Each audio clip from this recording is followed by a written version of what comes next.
everybody, welcome back to my channel. Okay, this is our Q&A number 1, and I'm gonna just answer the questions I got, which were not very many, which was okay because this is my first start. So I'm just gonna go through them and answer them real quickly, and yeah.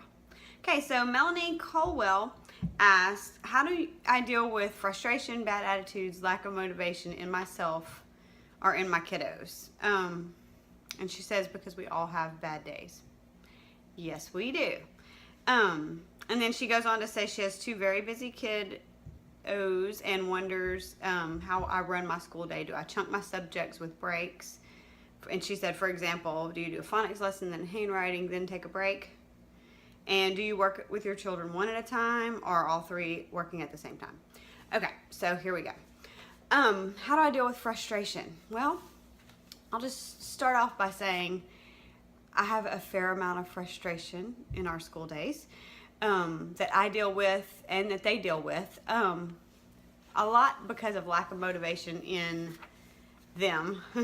It's not so much that I'm not motivated. If anything, I am too motivated. I take it too seriously, and sometimes that gets in the way of things because sometimes there are certain things you just have to let go, and I am not good at that. You know, like a lot of people will say, oh, if you're having a bad homeschool day, go outside and pick flowers and, you know, la la la.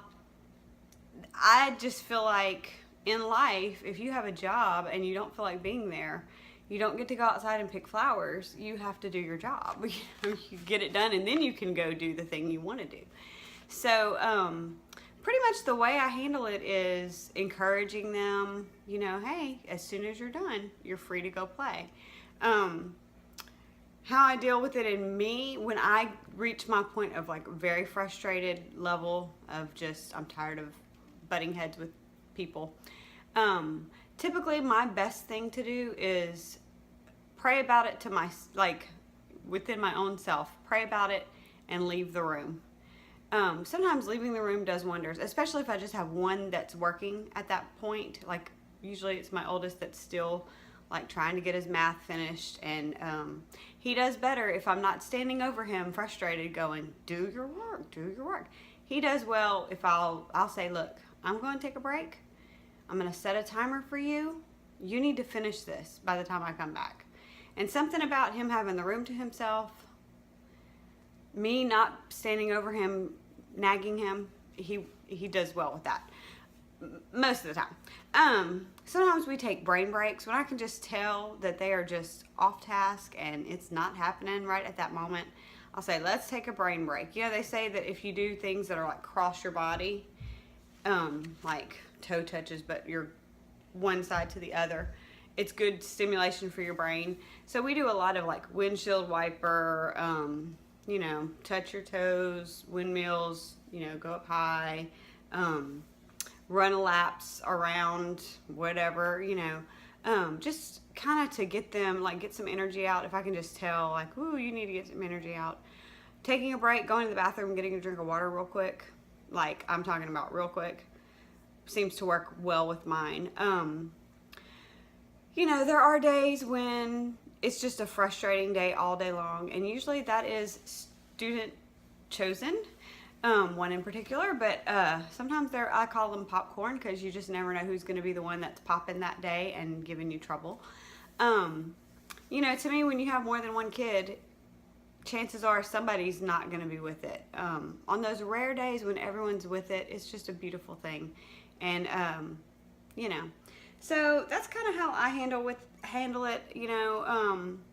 Usually those are not the days we're going to take a day off of school, because we just don't feel like it, because my goodness, we'd never get anything done around here because someone always doesn't want to be doing school.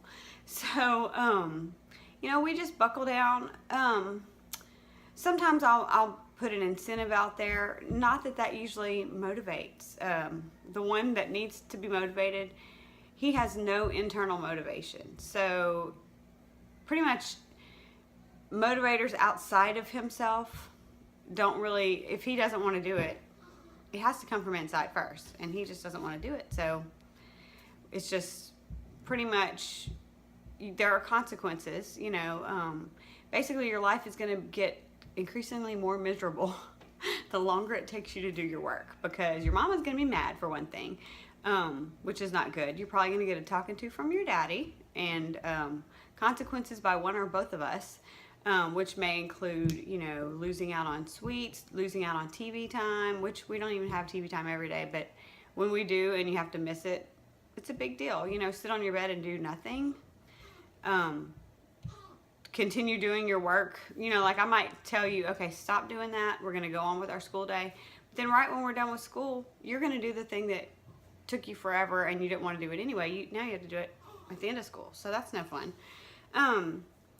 So yeah, that's how we've handled it in the past. You know, I just keep praying that maturity is going to kick in, and that, you know, he will learn, or they will learn. There's more than one that doesn't know how to buckle down and get it done. That they'll just learn, like, hey, if I get this done, we're done through. So I know at some point that is going to kick in. I don't know when. It hasn't yet, but at some point it will. Okay, so you asked, do we chunk our subjects? Yes. We usually do anywhere from 2 to 3 subjects and then take a break. So it might be handwriting, math break, and then we'll do like the language arts, phonics, spelling, reading, take a break. Usually that becomes our lunch break time. And after that we come back and we do circle time, where we count the calendar. We do 5 in a row time, where I read them a story and then we talk about it and learn the history, science, art, whatever we want to talk about that's come based on that story. We do during that time. We might do math facts review, just different things like that we do during circle time. And I do that at the end of the day just because it works better for us. Because the beginning of the day, sometimes it's hard to get everyone in the classroom all at the same time in the early morning. You know, like when we're first starting, they trickle in. So it's not a good time to try to do circle time when you're waiting on 2 people that aren't there yet. So I just prefer to do it in the afternoon. Everyone's awake. Everyone's ready to kind of come together. So that's what we do. And do I work with one kid at a time or more than one? Just depends on the subject. I do as much as I can at the same time, just because it saves me having to sit through multiple lessons. Like, so for example, we do all about spelling. It's very much like I have to dictate to them a lot of times what they have to spell. Everett's on a different level than the girls are.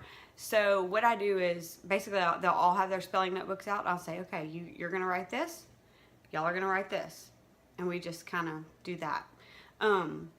Depending on the lesson. Sometimes it might be that his spelling lesson needs a different kind of instruction. It's not necessarily dictation that day. It might be like with the spelling tiles. So on that time, I might say, you do your phonics, because they can do that pretty much independently. We're going to do spelling, and then we'll flip-flop. So I usually have them right there. Math, Everett's takes longer because he's on a different level. His requires less instruction because it's spiral math. So he usually knows what to do. It's just a matter of, hey, get it done. The girls are learning math and starting off, so they require more instruction. But I'm there, we're doing it at the same time, and I'm just bopping to whoever needs help at that moment. And, you know. So yeah, and so like I said, we do 5 in a row in the afternoons. We do history, science, all that all together. So that way, you know, it's just easier to me than having to do 2 levels of science and history, because science and history to me, that spans all ages, you know. I might put it more in depth for Everett if he needs it that way, or if he wants it more detailed, and the girls may or may not be interested in that, and that's fine, whatever. So that is how I do it. Okay? All right, next question is from Mary. I don't know how to say your last name. I'm sorry. It's either Weikel. I'm so sorry. But she says she would love to see a day in a life video. At some point, I hope to get to that. I just haven't done it yet. And with a newborn, it probably won't happen anytime real soon, just because, I don't know if you'd want to see what's going on in my life. It's a lot of feeding a baby and stumbling around in a dazed, tired stupor after being sleep deprived. So but eventually I hope to get to that. All right, she says, what ways do you meet friends for your kids? She has 3 kids under the age of 6 and has a tough time making friends for them and is starting to feel the pressure since she homeschools. She says it seems everyone is so busy, so she's curious, how do my kids make friends? She says in the fall they're going to join a co-op, so she's hoping that will get them more involved. She says she's already the member at a church, and it seems that no one's interested in getting together outside of church functions. Is it normal to not have friends at this age? Okay, so let me just tell you what one of my favorite veteran homeschool mamas told me when I started looking into homeschooling. She's actually the one who sparked the realization that that was an option out there.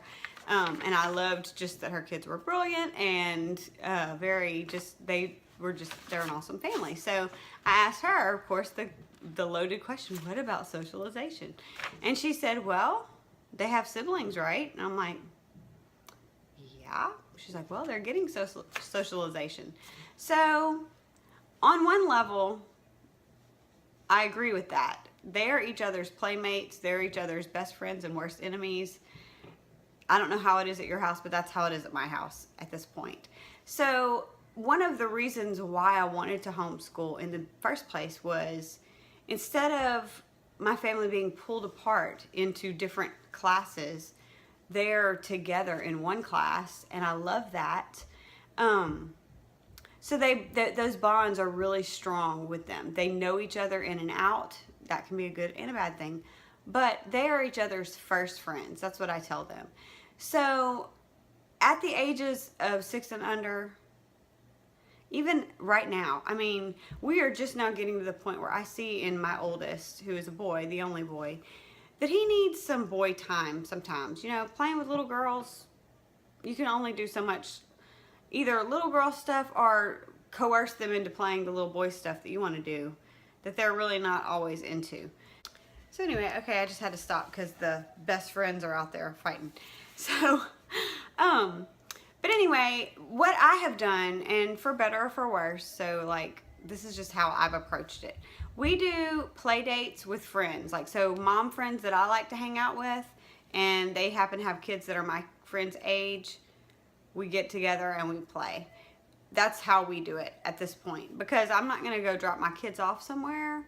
I guess I'm too protective at this point to do that. I just think they're too little for that. So we either do play dates that way, which really revolves around who I want to hang around with. You know, that's who I'm going to set up a play date with, who I want to socialize with.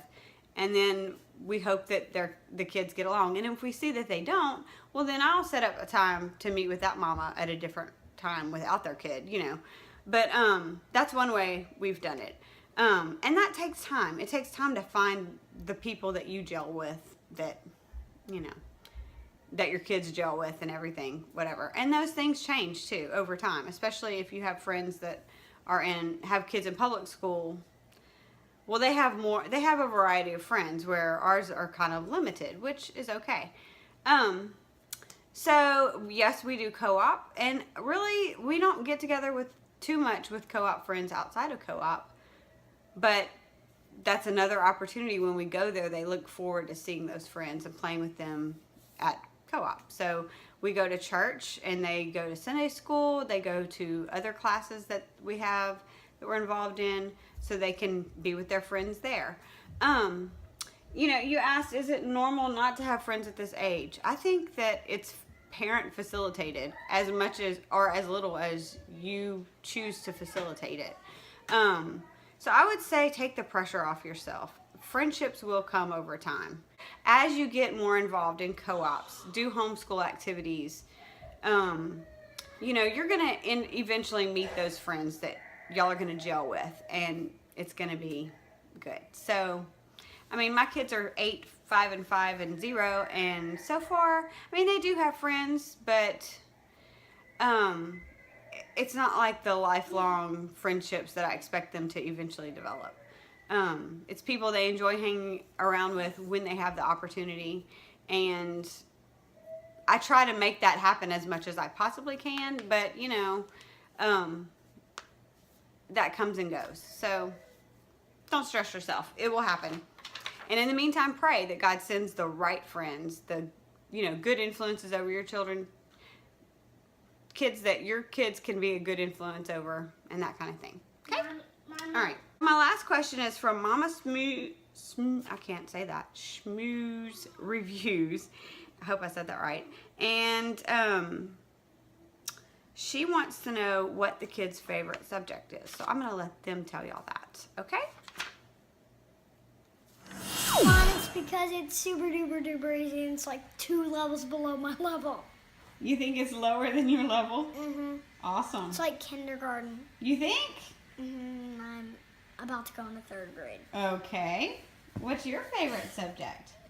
Handwriting. Why is it your favorite? Because you get to color pictures. Okay. What's your favorite subject? Handwriting. Why is that your favorite? Because it's super duper easy and I have to color pictures. And I'm so fast. Oh. And then I'm done with school. Like, so fast, like a racket. I love it. All right, so that's the end of our first Q&A. Thank you to those who sent in questions, and I hope that answered them adequately and not too chatty Cathy-like. If you like this video, show it some love, and I hope you'll stay tuned. And the next video I'm hoping to crank out, which might happen now or might happen another day, is kind of like my final review of 5 in a Row Volume 1. So be looking for that in the next few days. Okay?